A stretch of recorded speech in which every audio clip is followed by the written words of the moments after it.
I'm pushing my front door closed with both hands as the wind slams against it, the freezing air slicing through every layer of my clothes. The storm outside is relentless, hurling snow sideways across the porch, each gust sharp enough to sting my exposed skin.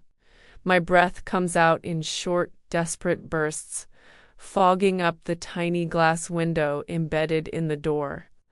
I can barely see through it now, just the swirling white chaos beyond. I press my shoulder into the wood, feeling my muscles shake from the effort.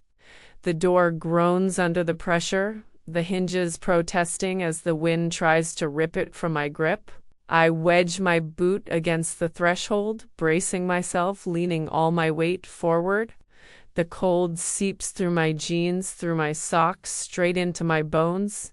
Then I hear it, a heavy thud on the other side of the door, not the wind, not a branch, something solid, something that just moved. I freeze, my hand still pressed flat against the wood. My pulse kicks up, hammering in my ears, louder than the storm. I lean closer, trying to hear through the howling wind, my cheek nearly touching the frozen surface of the door. The glass fogs with each shallow breath I take. Another sound. Softer this time, almost like scratching. My fingers tighten against the door, knuckles white. Whatever is out there isn't leaving. I can feel it on the other side, separated from me by inches of wood and a failing sense of safety. The wind screams again, shaking the walls, and I realize I have two choices. Open the door or stand here wondering what's waiting in the storm. I swallow hard, my throat dry despite the cold. My hand moves toward the lock, trembling. The scratching comes again, quieter now, almost pleading. And I know I'm about to find out what the winter brought to my door. If you're here, please subscribe and leave a comment, and helps me continue sharing stories like this. Your support means more than you know, especially when I'm telling something this close to my heart. Now let me tell you what really happened that night. My name is Emily Harper, and I live in Whitefish, Montana. If you've never been here, it's the kind of place people visit for the mountains. The skiing, the postcard perfect winters. They come for a weekend, take their photos, and leave before the cold settles in. But I stayed. I moved here 2 years ago, searching for something I couldn't name, peace maybe, or distance from a life that had stopped making sense. I thought the quiet would help. I thought the space would heal me. Winter found me first. My house is small, tucked near the edge of town where the woods begin. It's a single-story cabin with a metal roof that pings when snow lands too hard, with windows that rattle when the wind picks up. The kind of house that feels cozy in autumn but suffocating by January. The kind of place where you notice every sound because there aren't many to begin with. Whitefish in winter is beautiful. I won't deny that. The streets go quiet after dark. The mornings are dim and slow. The nights stretch longer than they should. But beauty doesn't keep you warm. And silence, I learned, can become the heaviest thing you carry. I didn't realize how alone I was until the snow started falling and didn't stop. November bled into December, and December dragged into January. The days blended together, each one indistinguishable from the last. I'd wake up to gray light filtering through frost-covered windows. I'd make coffee. I didn't finish. I'd sit on the couch wrapped in blankets, staring at nothing, waiting for the day to end so I could go back to bed. The cold wasn't just outside. It was inside me, too. I felt it in my chest, a tightness that never fully released. I felt it in my hands, which trembled even when I held them near the heater. I felt it in the way I moved through my own house, slow, hesitant, like I was walking through water. Motivation became a foreign concept. Getting dressed felt monumental. Stepping outside felt impossible. The lack of sunlight drained something from me I didn't know I needed. I'd look out the window and see nothing but white, the trees heavy with snow, the sky low and gray, the world's frozen in place, and my heart followed the same path. It froze too, slowly, quietly, until I couldn't feel much of anything at all. There was a morning in mid-January when I sat on the edge of my bed and couldn't get up. Not because I was physically unable, but because I couldn't find a reason to. The snow kept falling outside my window, silent and endless, and I watched it pile higher on the sill. I thought about how easy it would be to just stay there, to let the winter take whatever was left. I didn't know what else it planned to take from me, until something unexpected arrived on my porch. It was early evening when the storm hit. One of those brutal Montana blizzards that come out of nowhere and shake the whole house. The wind had been picking up all afternoon, rattling the windows, pressing against the walls like it was testing for weak points. By the time the sun set, though you couldn't tell when that happened, through the clouds, the world outside had turned into a wall of white noise and swirling snow. I was sitting on the couch, wrapped in a blanket, staring at the television without watching it. The volume was low. I wasn't really listening. I was just filling the silence with something that wasn't my own breathing. Then I heard it. A soft, irregular sound at the front door, not knocking, not the wind, something else, scratching. I sat up, the blanket sliding off my shoulders. My heart kicked against my ribs. The scratching came again, quieter this time, hesitant. I stood slowly, my legs stiff from sitting too long, and crossed the small living room. The floor creaked under my weight. The scratching stopped. I hesitated at the door, my hand hovering over the lock. The wind screamed outside, shaking the frame. Part of me wanted to walk away, to go back to the couch and pretend I hadn't heard anything. But the scratching came again, and this time it sounded weaker.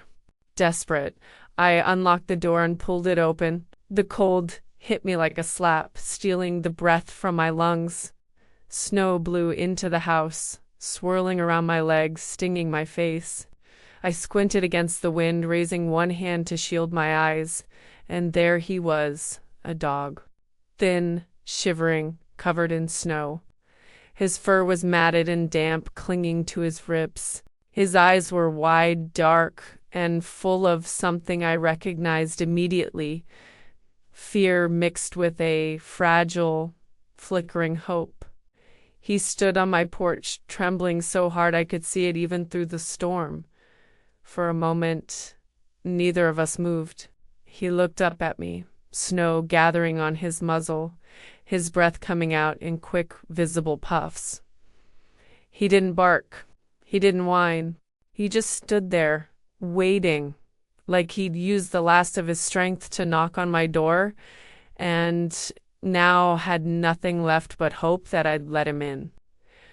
I knelt down slowly, feeling the frozen wood of the porch bite into my knees through my jeans. The wind howled around us, but I barely heard it. All I could see was this dog, this fragile, shaking creature who had somehow found me in the middle of a blizzard. He took one hesitant step forward. Then another. His paws left wet prints on the porch, melting the snow beneath them. He stopped just inches from me, close enough that I could see the frost clinging to his whiskers, close enough that I could feel the cold radiating off his body. I reached out, my hand trembling, and he leaned into my touch. His fur was cold and damp, but underneath I could feel warmth, life, a heartbeat that matched the frantic rhythm of my own. "Okay," I whispered, though the wind stole my voice. "Okay, come inside," He followed me across the threshold, limping slightly, leaving a trail of melting snow on my floor. I closed the door behind us, shutting out the storm. And for the first time in months, my house didn't feel completely empty. I didn't know it then, standing in my entryway with snow melting into puddles around my feet and this stranger of a dog collapsing gently at my side. But that moment cracked something inside me. I grabbed the thickest blanket I could find and wrapped it around him, kneeling beside him on the floor. He was shaking so hard I could feel it through the fabric, his whole body convulsing from the cold.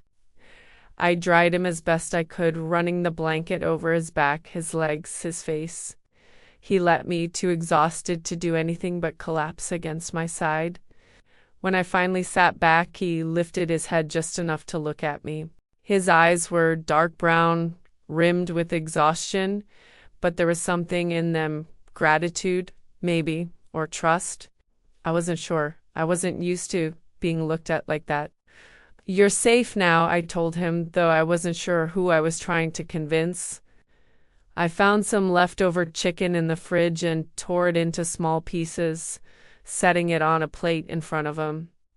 He ate slowly, carefully, like he didn't quite believe the food was real. I filled a bowl with water and he drank it in long, desperate gulps. When he finished, he looked at me again, and this time his tail gave a single, tentative wag. That tiny movement, barely there, just a flicker, hit me harder than I expected. I set up a makeshift bed for him near the heater, piling blankets into a nest and guiding him toward it. He circled once, twice, then collapsed into the warmth with a sigh so deep it sounded human. Within minutes, he was asleep, his breathing slow and steady, his body finally still.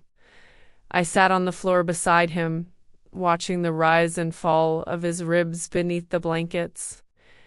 The house felt different, warmer, not from the heater, but from something else, from his presence, from the quiet rhythm of his breathing filling the space that had been empty for so long.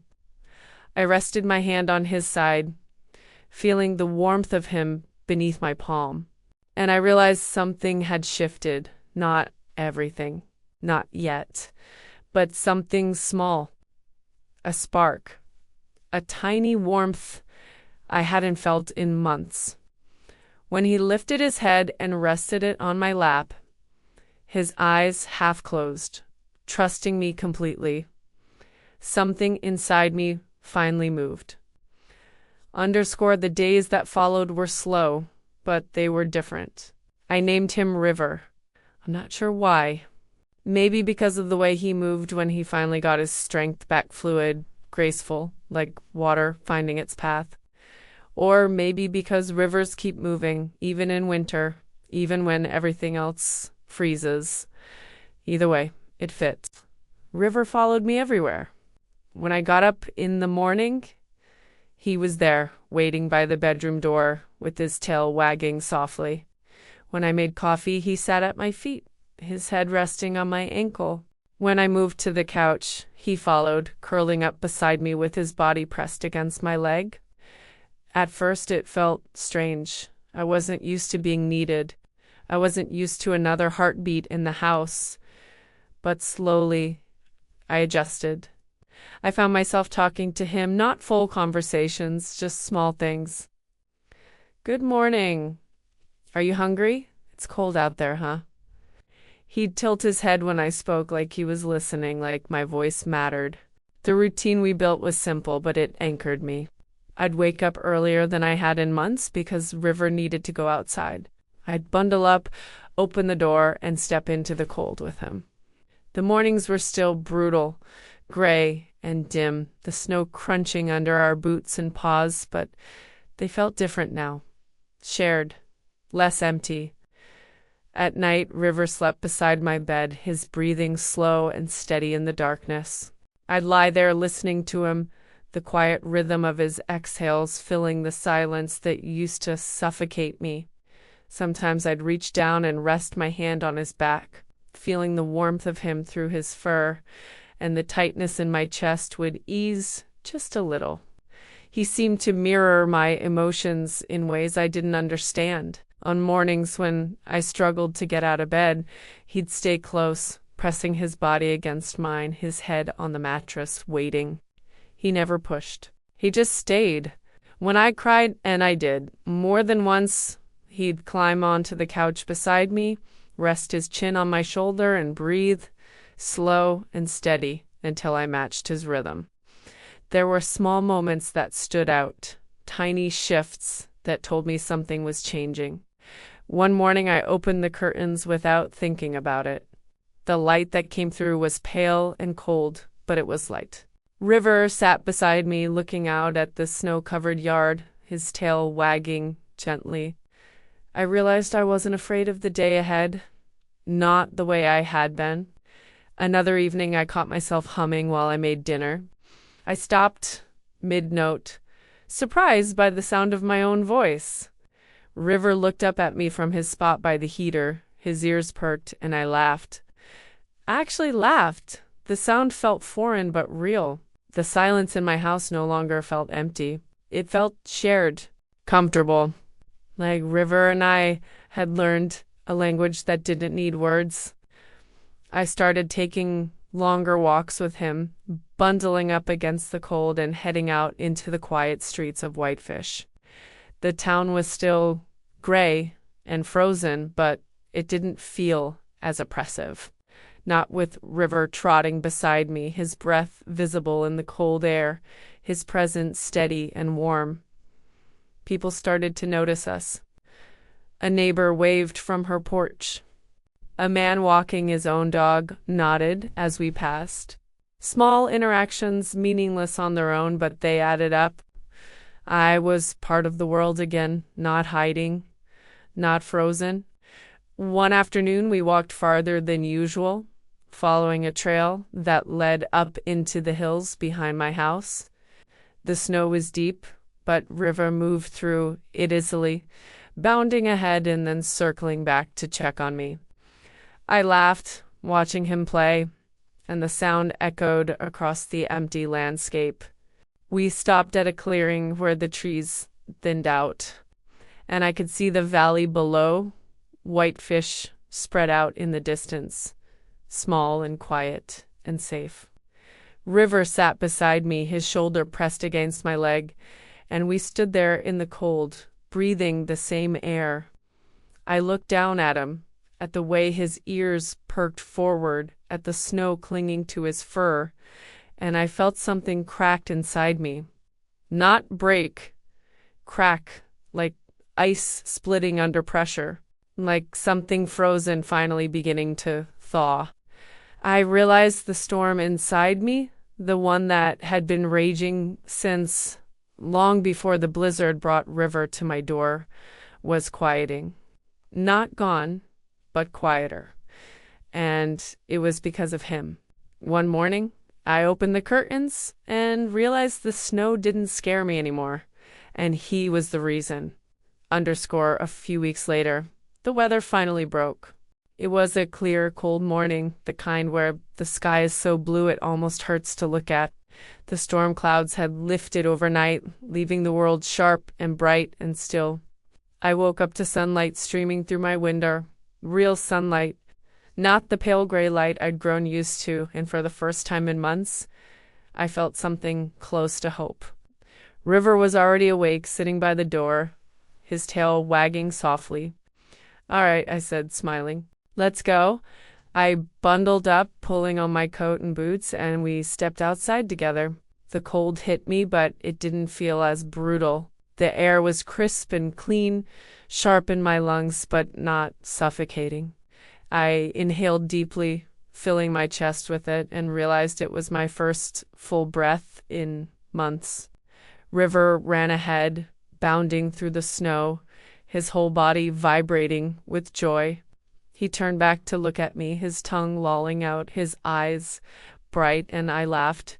The sound carried across the empty yard, echoing off the trees. We walked the trail behind my house, the same one we'd taken before, but this time it felt different. The world was still frozen, still covered in snow, but it didn't feel oppressive.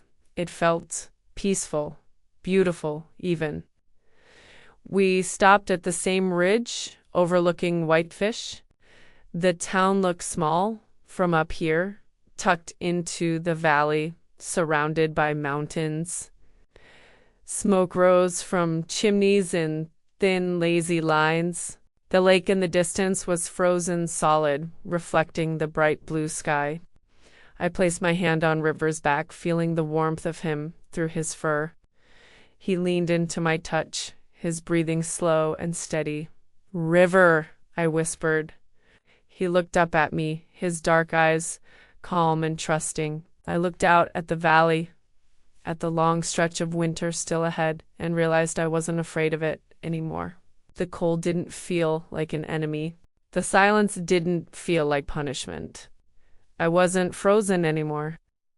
River pressed against my leg, and I rested my hand on his head, scratching behind his ears the way he liked. The ice inside me, the numbness that had settled in my chest, the weight that had made every day feel impossible was melting, slowly, quietly, but undeniably. And for the first time in longer than I could remember, I didn't feel afraid of what came next. We stood there together, the two of us, in the bright, cold morning, and I knew I was going to be okay. Not because the winter was over, but because I wasn't facing it alone anymore. If this story touched you, please subscribe and share your thoughts in the comments.